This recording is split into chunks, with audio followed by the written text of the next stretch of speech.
Bom dia a todos, a graça e a paz do nosso Senhor e Salvador Jesus Cristo. Seja com todos vocês, amém?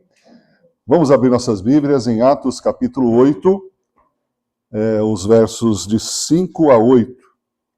Um trecho pequeno dessa vez, mas que tem muito conteúdo, como tem sido a exposição do livro de Atos dos Apóstolos.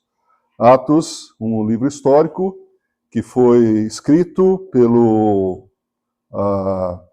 médico amado Lucas, e nós sabemos que a inspiração é do Espírito Santo que faz com que Lucas escreva o que ele escreveu. Muito bem, então Atos capítulo 8, dos versos 5 a 8, diz assim: E descendo Filipe à cidade de Samaria, pregava-lhes a Cristo.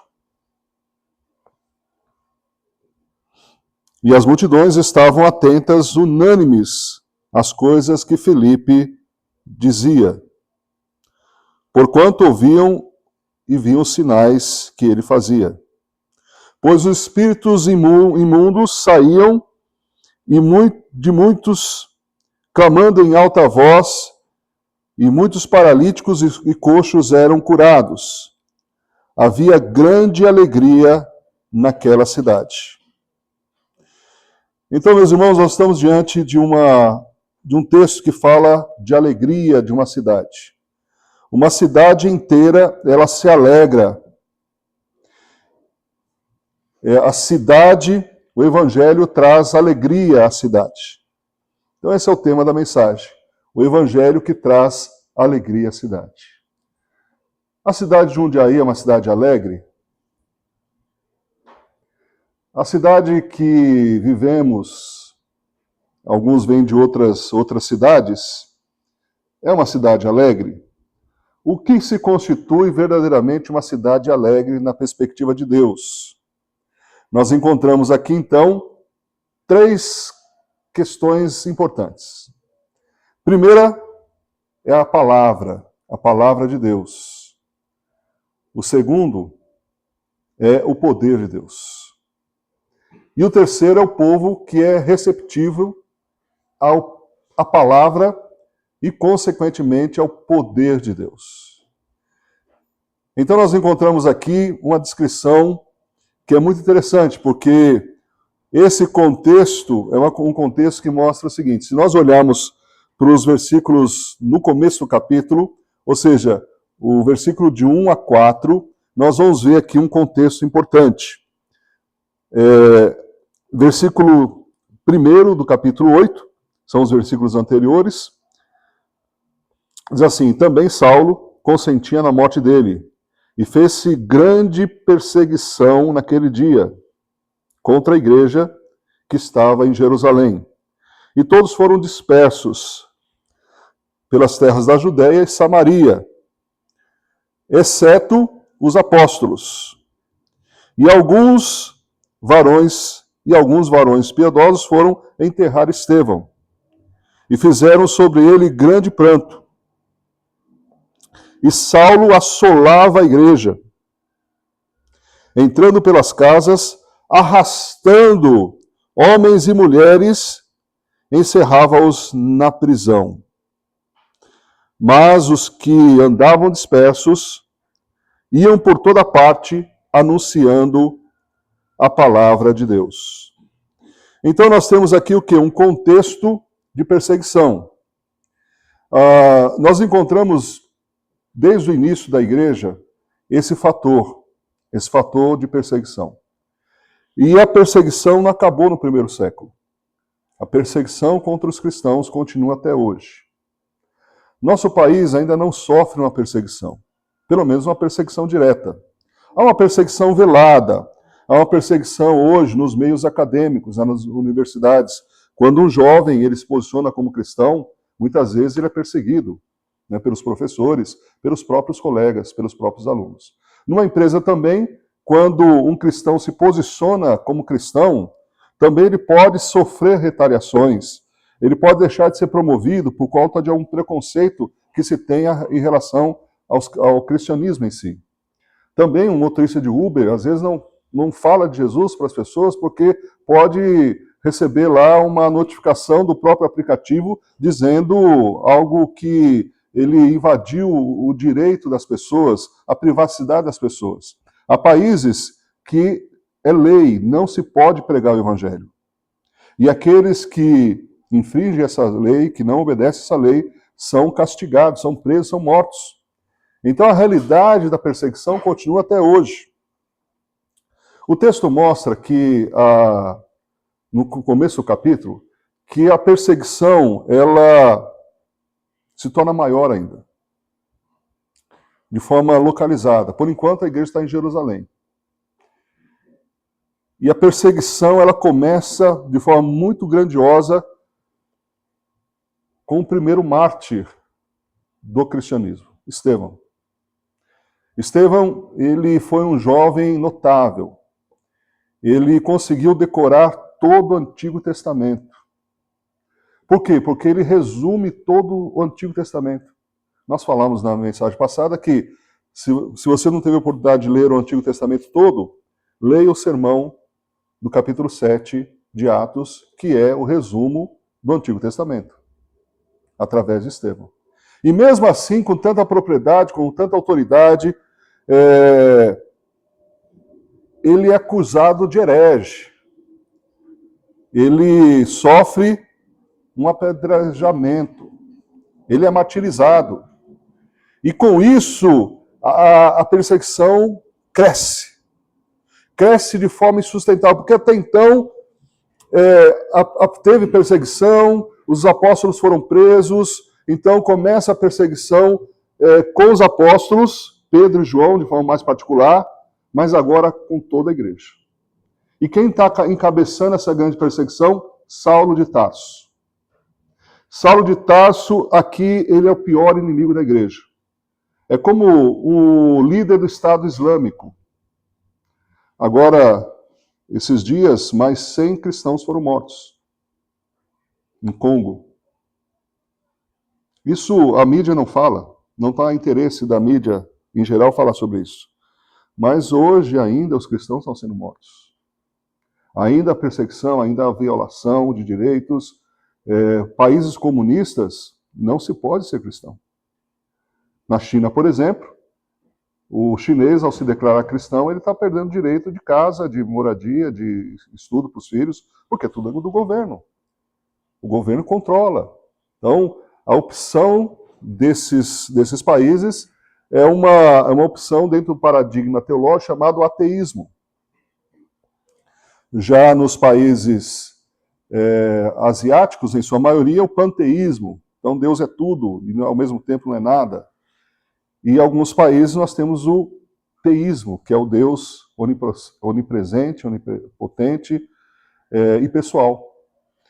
Então, esse é o contexto desse texto, que nós vemos uma coisa muito interessante. Por mais que a igreja é perseguida, algo positivo acontece com a perseguição. E nesse momento nos parece que não é chifre do diabo, é dedo de Deus. Por quê? Porque nós encontramos aqui um cenário histórico, e como nós estamos estudando interpretação bíblica, nós vamos entender o seguinte, que os textos da Bíblia eles não acontecem do dia para a noite. Eles têm um tempo para ser realizado o acontecimento. Então, do capítulo 1 até o capítulo 8, se passaram mais ou menos 20 anos. Nesses 20 anos, a igreja em Jerusalém não havia ainda obedecido o que Jesus falou. O que Jesus falou? Existe um fator chamado Atos 1:8, Atos 8:1, já falei sobre isso, é bom repetir para gravar. Esse fator é o seguinte: num país onde a igreja cresce, e essa igreja não tem uma intencionalidade missionária e missional internacional, esse país, essa localidade está suscetível a sofrer uma perseguição religiosa dos cristãos que ali estão. E o que acontece aqui? Eles não tinham ainda obedecido. O que Jesus falou em Atos 1:8? Mas recebereis poder ao descer sobre vós o Espírito Santo, semeis testemunhas tanto como em e ao mesmo tempo. Ou seja, tanto em Jerusalém, como em toda a Judéia, Samaria e até os confins da terra. Até então a igreja não tinha obedecido isso. Só estava em Jerusalém. Aí o que acontece? A perseguição. A perseguição tem um resultado muito positivo. Porque nós encontramos, e já vimos isso, que as pessoas, os cristãos que foram dispersos, veja ainda no versículo 1, todos que foram dispersos pelas terras da Judéia e Samaria, exceto os apóstolos. Por que exceto os apóstolos? Talvez por algumas razões. Que aí a gente precisa olhar o texto, o contexto, para entender quais são as razões porque os apóstolos não foram dispersos. Primeiro, para preservar o núcleo mais próximo da realidade de Cristo. Os apóstolos foram aqueles que viveram com Cristo. São testemunhas oculares. É importante que eles sejam um fundamento, sejam os alicerces. O fundamento é Cristo, os alicerces da igreja, as colunas da igreja. Então era importante que ainda os apóstolos tivessem uma participação no cenário da história humana. Então eles foram preservados. Outra possibilidade é também a questão de se depender de alguns líderes para se fazer a obra do evangelho. Igrejas que ficam dependentes de líderes, elas geralmente não têm um crescimento como deveria ter. Quando um líder, seja ele qual for, em qualquer situação, em qualquer cenário, ele se destaca muito e não é um pastoreio, uma administração, uma liderança descentralizada, acaba se concentrando nele mesmo e ele se torna o grande herói, o grande pai, o grande pioneiro, mas não tem as duas outras fases de todo o desenvolvimento de uma igreja. São 4 fases de um desenvolvimento de uma igreja. Primeira fase, pioneiro. É o líder que chega, não tem nada, ele começa algo do nada, é o pioneiro, é o apóstolos no sentido de ser aquele que começa o trabalho, aquele que inicia a igreja, aquele que começa do nada. Então é o pioneiro. O segundo momento é o líder que é o pai. É o pai que está ajudando a igreja no crescimento. Né? Então ele começa então a dar uma certa orientação, mas permite que o filho cresça. Essa é a ideia. E não fique criança por muito tempo. Sempre dependendo do pai. Por quê? Porque existe a terceira fase. Todas as fases têm P no começo. A terceira fase é a fase do parceiro. É o líder que ele é parceiro da igreja. A igreja exerce o ministério, ele exerce o ministério, são o ministério da palavra e o ministério dos santos.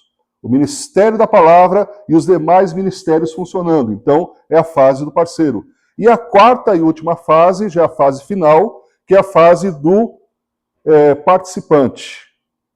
Agora ele só participa.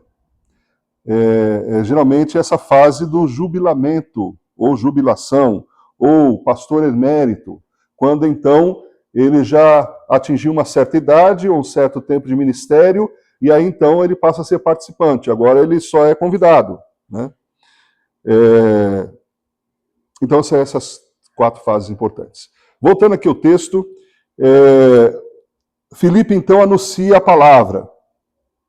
Antes de entrarmos nesse anúncio da palavra através de Filipe, é bom lembrar também como é essa cidade. Que povo está ali nessa cidade? Os samaritanos.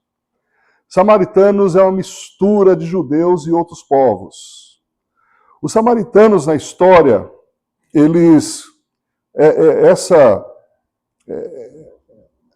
essa raça, vamos assim dizer, esse povo, essa etnia, ela começa muito mal, porque ela começa sendo misturada. No Antigo Testamento, a mistura genética, a mistura de pessoas de outras raças, no cenário do Antigo Testamento não era algo bom. Por quê? Porque tinha um fator religioso. o fator de vida com Deus. Então, a aliança que Deus faz com Abraão é com um povo genético que vai ser aquele povo sendo preservado em sua cultura, ele vai ser bênção para as outras nações, vai ser luz para os gentios. Então, os samaritanos se mistura a religião, eles passam a ter outro local de culto, que é a conversa que Jesus tem com a mulher samaritana. A mulher samaritana vai dizer assim no capítulo 4 de João: aonde se deve adorar? Vocês judeus dizem que é Jerusalém, nós dizemos que é lá em Samaria, aonde que é o lugar? E Jesus quebra essa barreira religiosa de local de templo, vai dizer, vai chegar a hora e já é chegada, que os verdadeiros adoradores adorarão o Pai em espírito e em verdade, não está dependendo mais, não vai depender mais de local físico. E assim, o avivamento e a alegria que acontece na cidade de Samaria, a semente foi lá atrás com a mulher samaritana. Lembra a primeira vez que Jesus tem um contato com os samaritanos? Foi um contato bom? Não! Tanto é que os Boanerges, lembra dos Boanerges? Os filhos do trovão, Tiago e João, que Jesus dá um apelido para eles, né? Vocês são Boanerges, vocês são filhos do trovão. Por quê? Porque eles queriam que os samaritanos pegassem fogo. Ah, Jesus, manda, faz como Elias. Manda fogo do céu e destrói essa gente. Falou assim, não, calma, Boanerges. Calma, filhos do trovão. Não é assim agora. Né? É outra pegada, é outro contexto, é outra... Tenha misericórdia e compaixão. E foi muito assertiva essa ação de Jesus. Por quê? Porque na segunda vez ele evangeliza pessoalmente. Jesus foi um grande evangelista pessoal. Ele sabia começar uma conversa evangelística, ele sabia como desenvolver, ele sabia como apresentar ele mesmo, que é o Evangelho. Jesus é o Evangelho é Jesus. Então, aprendemos com Jesus, inclusive, a como falar dele para outras pessoas, falar do Evangelho para outras pessoas. É muito interessante a gente fazer um estudo minuciado sobre a conversa que Jesus tem com a mulher samaritana, que quebra muitos preconceitos ali. Preconceito religioso, preconceito racial, preconceito sexual, né? Jamais naquela época um judeu conversava com um samaritano, jamais naquela época um homem conversava com uma mulher em público, e Jesus quebra todos esses preconceitos para então se revelar para uma mulher. Ele mudou a rota, ele escolheu o caminho mais difícil, mais longo, e o texto vai dizer, para o quê? Para encontrar com aquela mulher, naquele horário, à beira do poço. E aquela mulher, ela foi uma grande evangelista, ela volta para a sua cidade, que era não muito longe, que ela ia de a pé, e ela anuncia de tal forma, de tal alegria, com tal resolução, e as barreiras, como a gente sempre tem dito, né, as barreiras da evangelização pessoal não são externas, são internas. Uma vez que as barreiras daquela mulher foram rompidas por Jesus, ela está livre para pregar o evangelho e prega mesmo, e fala de Jesus. E as pessoas são motivadas a conhecer esse Jesus, e as pessoas chegam lá e falam assim, não é mais pelo aquilo que ela falou, mas agora nós vimos Jesus. Então, esse é o contexto da cidade dos samaritanos. Mas até então, existe um preconceito. É um lugar de preconceito. É um lugar de rivalidade com os judeus. É um lugar difícil naquela época para pregar o evangelho. Talvez você pense assim, qual é o lugar mais difícil para se pregar o evangelho? Ah, na África. Vou dizer para vocês com muita propriedade que pelo menos onde eu estive, foi muito fácil pregar o evangelho. Mais do que aqui em Jundiaí. Porque as pessoas... E aí é o ponto que eu quero desenvolver, já seguindo no final, em relação ao povo. Então nós temos palavra, nós temos poder e nós temos povo. Fácil de guardar, 3 P's. Língua do P, né? Palavra, poder e povo. O evangelho floresce ali, num lugar inóspito. um lugar árido, um lugar de preconceito, um lugar de rivalidade, um lugar que difícil de pregar o evangelho. Pois é, as barreiras não são externas, as barreiras são internas.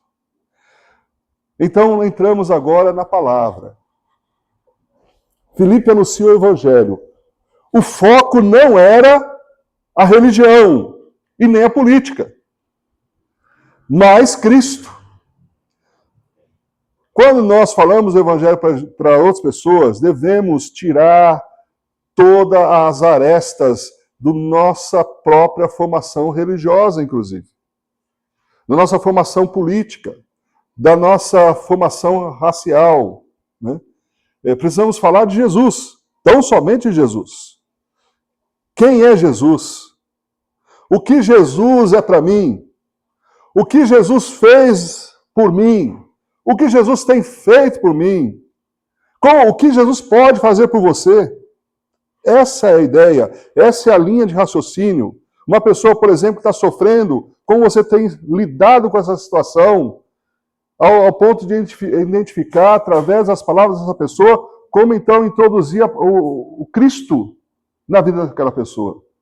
Como Cristo pode fazer a diferença. Como que Cristo, então, pode mudar o cenário a partir do coração, a partir dessa mudança de fato, de mente, mudança de coração, mudança de perspectivas. Então, nós temos o Filipe, que ele anuncia a palavra, e ele anuncia Cristo. Pregação, então, é cristocêntrica. Mensagem que transforma. Cristo trabalha no ramo de salvação e transformação da pessoa. A partir da transformação da pessoa se transforma a sociedade. A partir da transformação da pessoa se transforma a família. Se transforma um país. É assim que acontece, é assim que sempre vai acontecer. Aqui, a transformação de uma sociedade inteira que passa a ter alegria, e vai dizer que a cidade toda tem alegria. Se alegra com o anúncio da palavra. Também, a nossa mensagem hoje é falar de Jesus e não de nós mesmos. Não necessariamente, não devemos falar do nosso segmento religioso no primeiro momento, mas sim falar de Cristo. A partir do momento que a pessoa recebe Jesus como Senhor e Salvador, aí sim se fala de outras nuances importantes aí do discipulado. É interessante que há um poder de Deus aqui. Versículo 7 vai dizer assim, que pois os espíritos imundos saíam de muitos, clamando em alta voz, e muitos paralíticos e coxos foram curados. Então, uma libertação espiritual. Os demônios saíam, gritando, clamando. Irmãos, nem tudo é doença. Nem tudo se resolve com cibalena. Cibalena.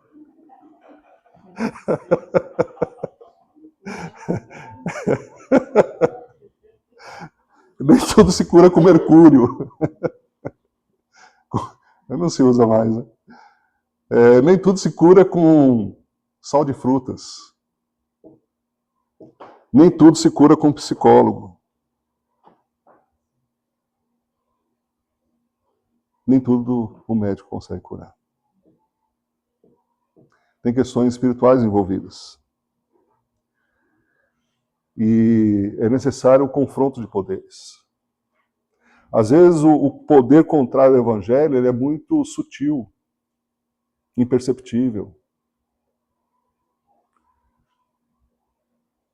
E precisa de discernimento de espírito para saber.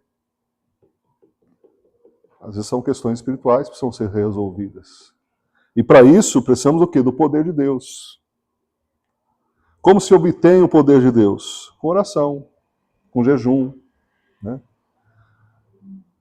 Com consagração, com vigílias, com oração extraordinária. O que é oração extraordinária? É oração que foge do calendário da igreja. É oração que foge dos momentos de culto. É as orações que fogem do momento da refeição. Que vai além disso, é extraordinária, não é oração do ordinário. O ordinário todo crente e todo religioso faz. Né? É a oração extraordinária. Vamos buscar o poder de Deus. A igreja de Antioquia, nós vamos ver lá mais para frente, no capítulo 13, a igreja e a liderança buscou a Deus com jejum e oração, e o Espírito Santo falou. Depois eles buscaram mais uma vez para obedecer aquilo que o Espírito Santo tinha falado. Então, resultados espirituais acontecem com oração extraordinária, que vai além do nosso tempo religioso, que estamos acostumados.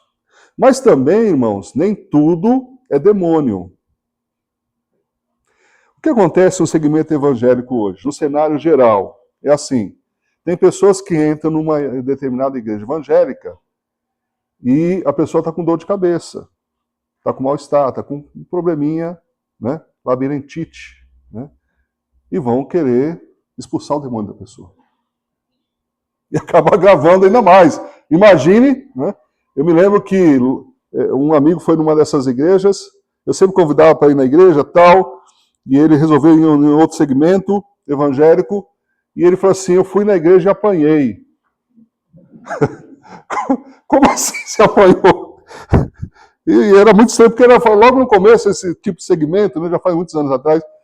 Mas, então eu cheguei lá, e aí vieram para cima de mim 2 homens fortes, e queriam que eu caísse de qualquer forma, mas não estava a fim de cair, não queria cair. Mas eles queriam que eu caísse no chão.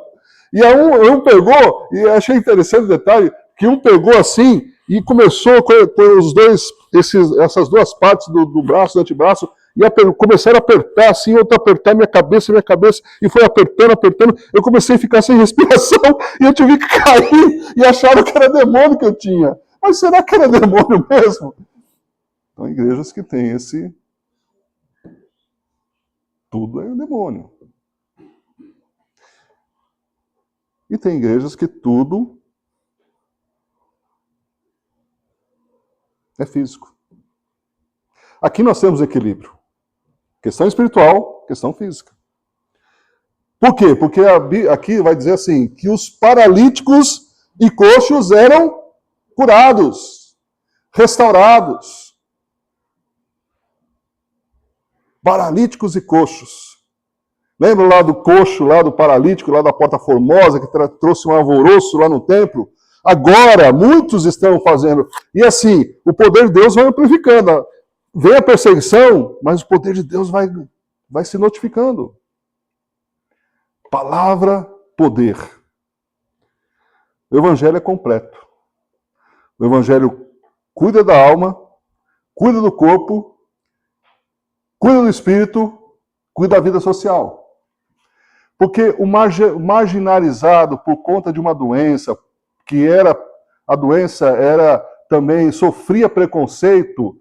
Quem pecou? Foi o pai, foi a mãe, quem pecou? Não, ele dá doente porque é pecado. Ainda tem essa visão equivocada. Você está sofrendo porque é pecado. Você está sofrendo porque você não tem fé. Você não é rico porque você não tem fé. Se você fizer um sacrifício material, financeiro, muitas vezes, né?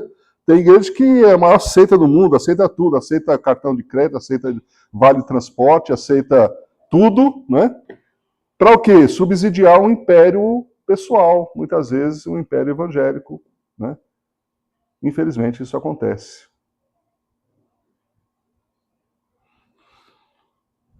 Mas vamos falar agora do povo. Tem um registro aqui importante. O povo estava unânime em ouvir. Como é importante ouvir Deus falar. Deus fala. Está lá escrito em Hebreus capítulo 1.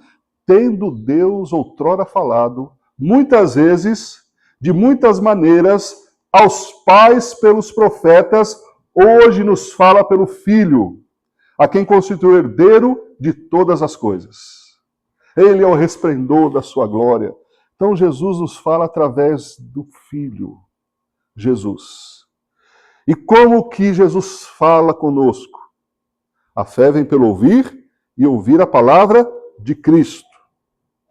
Nós ouvimos Deus falar através da pregação. Nós ouvimos Deus falar através da leitura da Bíblia. Nós ouvimos Deus falar quando ele vai para aquele momento de silêncio com Deus. Longe do burburinho, longe do barulho, longe muitas vezes de todos, para ficar a sós com Deus. Deus fala. Deus continua falando. Mas nem sempre nós temos ouvidos para ouvir o que Deus está falando. Jesus diz assim, quem tem ouvidos para ouvir, ouça. Por que Jesus fala isso? Quem tem ouvidos para ouvir, ouça. Todo mundo tem ouvido, né? Audição. Ele está falando a nível de prestatividade, a nível espiritual, a nível do quê? De você parar e ouvir, dar atenção. As pessoas precisam ser ouvidas. E Deus está falando, e Deus quer falar às pessoas.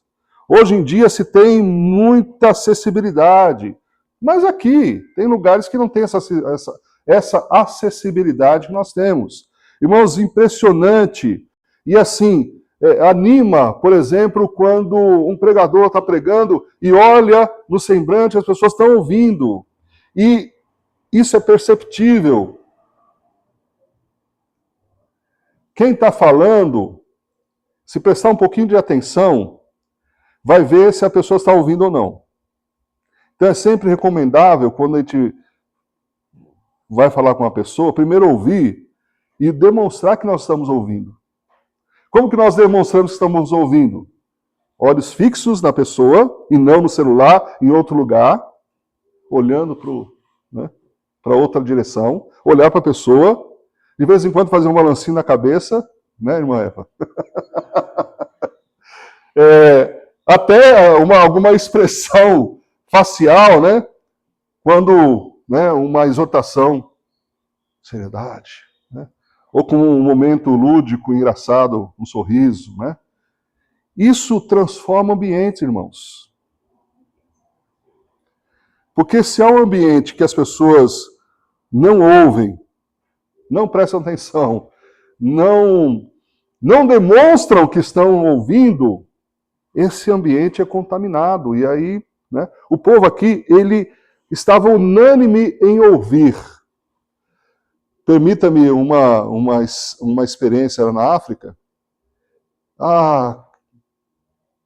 Povo sentado no chão, centenas de pessoas, ouvindo. Ambiente não próprio, mas parece que a nossa voz ecoava. A gente já usou até em algumas ocasiões uma caixinha de som, né? Um amplificadorzinho. Mas em alguns lugares nem precisava desse amplificador, porque as pessoas estavam ouvindo. Crianças ouvindo. Crianças prestando atenção.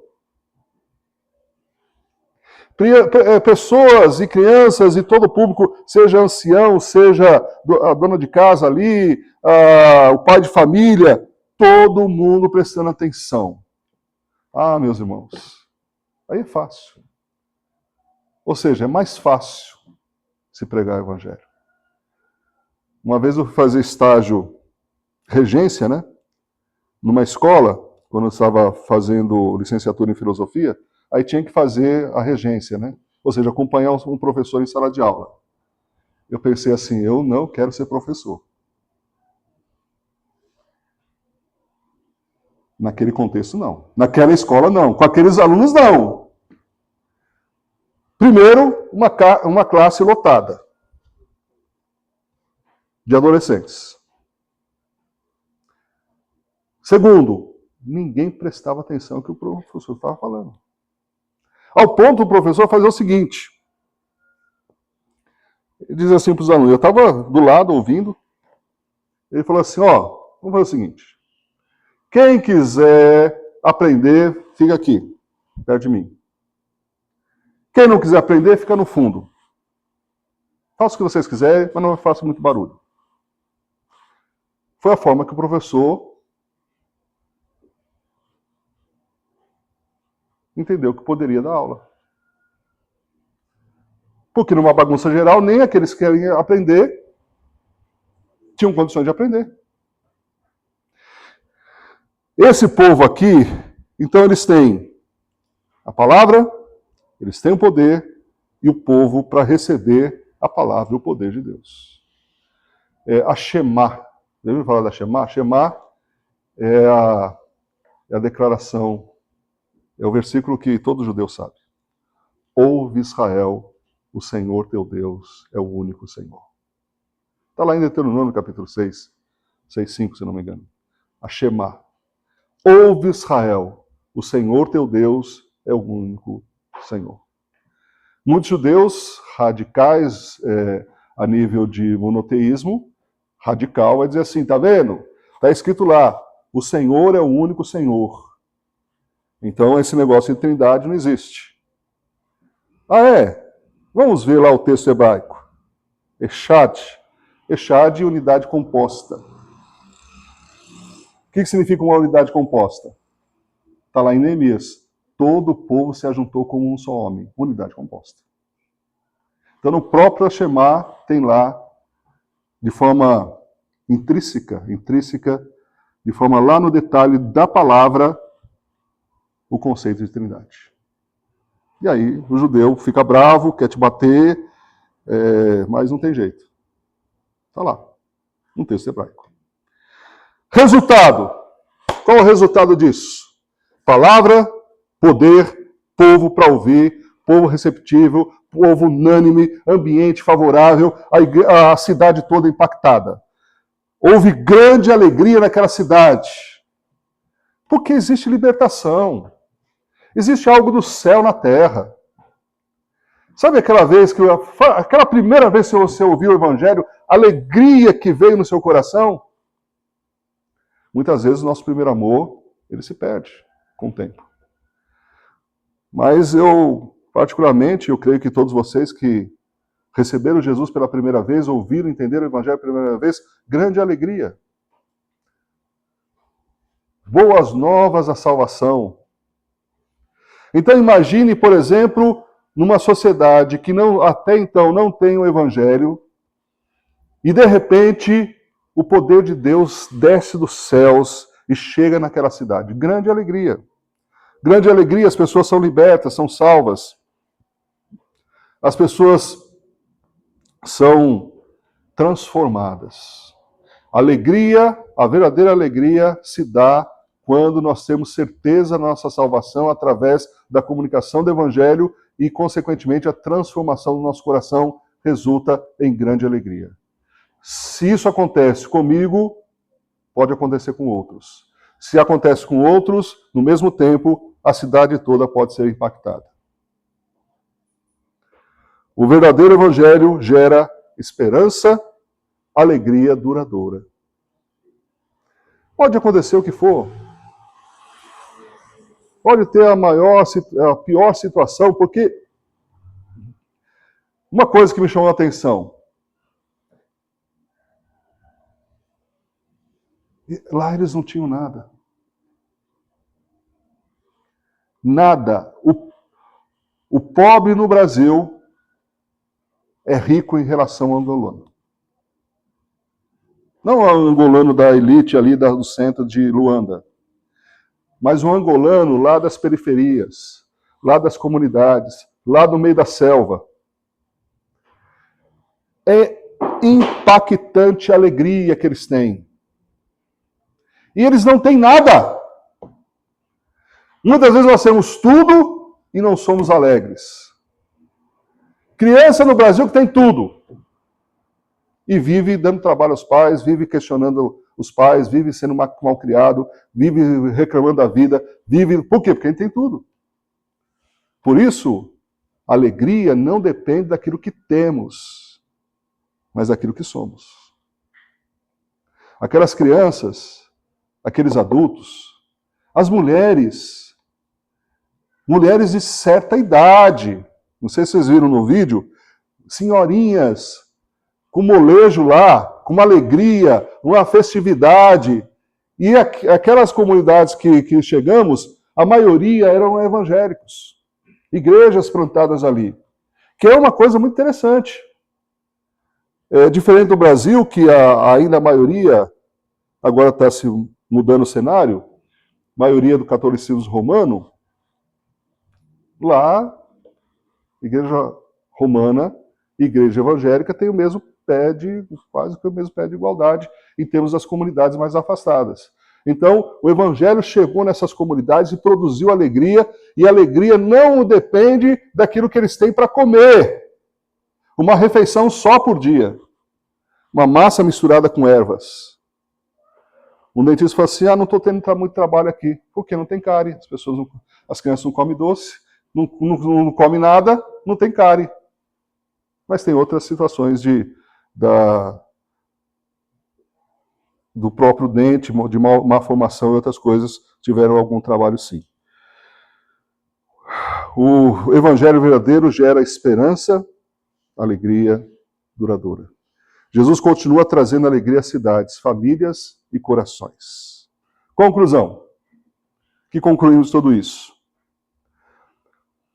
O evangelho rompe barreiras culturais, sociais, religiosas, rompe todas as barreiras. Não existe barreira, preconceito pelo qual o evangelho não pode quebrar. E como que nós ultrapassamos obstáculos? Através da oração. Para que as pessoas entendam o evangelho. A mensagem de Cristo produz libertação, cura e alegria. Assim como em Samaria, nossa cidade de Jundiaí precisa dessa alegria que só vem de Jesus. Amém?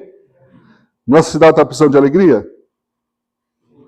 Nossa cidade aqui, estou falando como igreja, né? Porque alguns são de outras cidades, mas a cidade e aonde você mora também precisa de alegria. Essa alegria diferenciada, essa alegria espiritual, essa alegria que só Cristo pode dar. Cristo, então, é anunciado e a igreja e a cidade se alegram. Amém? Então, que o Senhor nos abençoe, que confiemos mais ainda no poder do Evangelho de transformação, de salvação, que traz a verdadeira alegria aos corações das pessoas. Você tem um parente que está triste, sofrendo, com depressão, está com alguma situação difícil, interceda por ele. Ore por ele.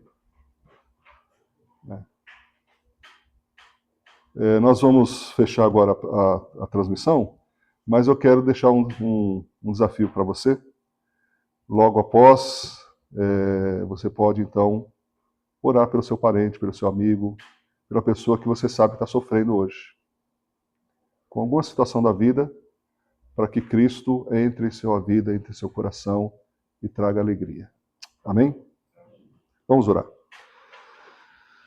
Senhor nosso Deus, a Tua palavra é poderosa para transformar corações, trazer salvação, uma alegria duradoura, uma esperança viva. Assim como aconteceu conosco quando nós ouvimos o Evangelho, permita-nos, ó Pai, que sejamos instrumentos para que outras pessoas também se alegrem. Que a cidade de Jundiaí se alegre, que tenha alegria, essa alegria que só Jesus Cristo pode dar. E também as outras cidades aqui representadas. Que as nossas famílias também tenham uma verdadeira alegria. Que os nossos parentes, nossos amigos, as pessoas que nós temos contato, que temos relacionamento durante a semana, em vários contextos, que o Senhor tenha misericórdia, que o Senhor venha alcançá-las por Tua graça, para que também eles tenham alegria verdadeira, alegria que vem através da transmissão da Tua palavra, do poder do Senhor. Ó Deus, venha agir em cada contexto, em cada situação, em cada coração. Que assim seja, em nome de Jesus. Amém.